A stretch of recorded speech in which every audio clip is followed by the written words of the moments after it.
A diabetes tipo 1 não é causada por maus hábitos ou alimentação inadequada. Você sabia dessa? Então deixa eu te contar essa história. Muito provavelmente você já ouviu falar sobre a diabetes tipo 1, mas talvez você não saiba o que é a doença em si. Nesse vídeo eu quero te explicar o que é a diabetes tipo 1, como ela surge, quais são os seus principais sintomas e como viver bem mesmo com a doença. Primeiro eu preciso que você entenda que quando você sente fome, é um sinal do seu corpo que precisa de nutrientes e energia. A energia para sobrevivermos vem através da comida que comemos. E lá vai estar os nutrientes, carboidratos, proteínas, lipídios, que você também pode conhecer como gordura. Nos tempos antigos, os seres humanos não tinham acesso a esses nutrientes de forma tão fácil como temos hoje.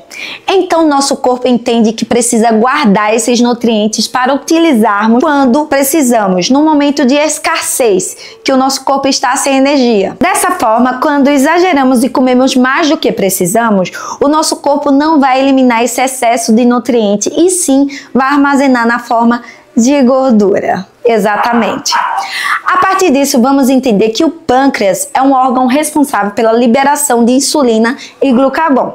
Entendendo esse processo, quando fazemos uma refeição com alimentos ricos em carboidratos, por exemplo, uma lasanha, o nosso pâncreas vai liberar insulina, sinalizando para o nosso corpo que existe carboidratos como a glicose no nosso sangue. A insulina é um hormônio responsável por liberar a entrada da glicose para ser transformada em energia dentro da célula.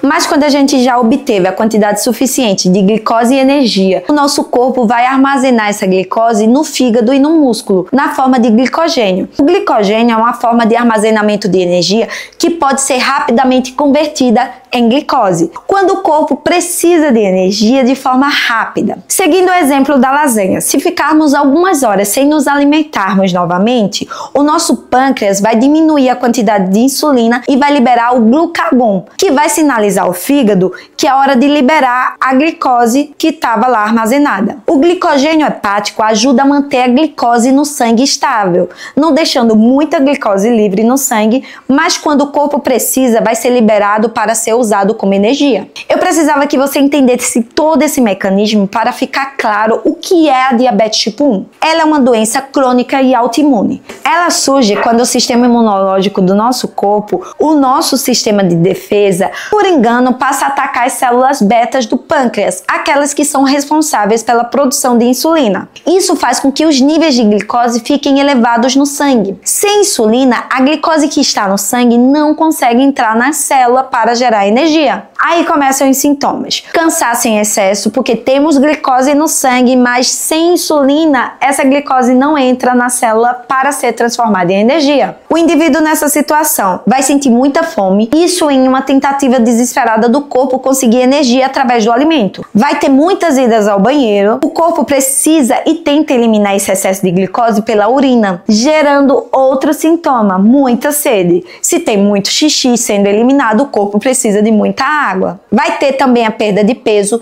sem energia nas células, o corpo vai usar o estoque de energia que tem, que no caso foi armazenado como gordura. Lembra lá no começo do vídeo? A situação ela só complica, porque sem insulina o glucagon avisa ao fígado para liberar glicose, levando mais glicose para o sangue. E o glucagon também é responsável por estimular a quebra de gordura para ser usada como energia. Só que essa quebra em excesso de gordura vai formar os corpos cetônicos. Só que esse monte de corpos cetônicos pode causar cetoacidose diabética. E essa é uma complicação grave, a mais séria da doença, com consequências como náuseas, vômitos, dores abdominais, batimentos cardíacos acelerados, desmaios, coma e, se não tratada, até a morte. Mas por que isso acontece?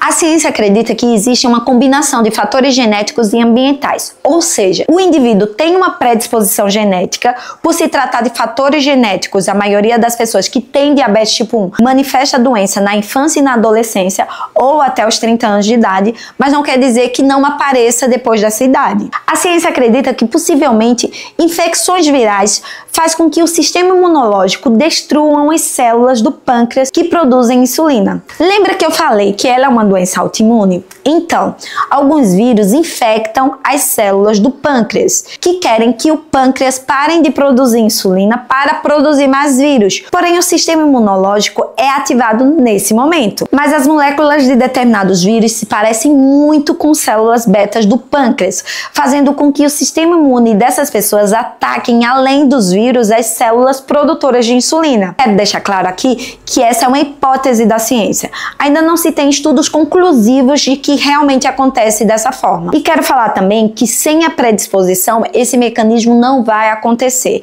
Então, se você não tem fatores genéticos para desenvolver a diabetes tipo 1, o seu sistema imunológico não vai atacar o seu pâncreas. Ou seja, quem tem histórico familiar de doença autoimune ou passa por uma infecção viral pode ter mais chance de desenvolver a doença. Porém, mesmo assim, não é possível prever exatamente quem vai ter a diabetes tipo 1. Infelizmente, não existe uma maneira de prevenir a diabetes tipo 1 atualmente, pois é uma doença autoimune não relacionada a um estilo de vida. O que existe são pesquisas para tentar identificar marcadores e atrasar o seu surgimento, mas ainda não temos uma solução prática para evitá-la. A diabetes tipo 1 ela não tem cura, mas a notícia boa é que ela tem tratamento e controle. O principal tratamento é a aplicação diária de insulina. E para quem não sabe, esse medicamento está disponível inclusive no SUS. O paciente da diabetes tipo 1 também deve manter uma dieta equilibrada, com foco em carboidratos complexos, como grãos integrais, leguminosas,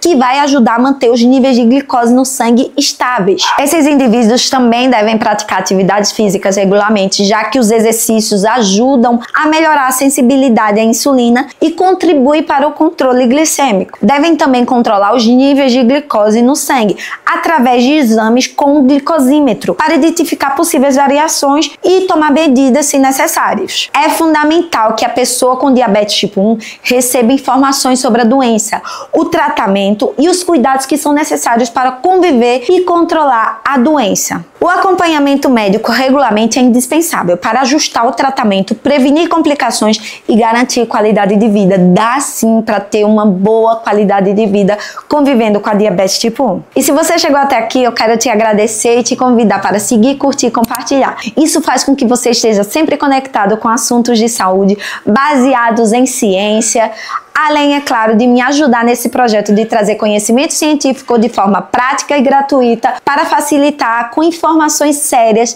na vida de muitas pessoas.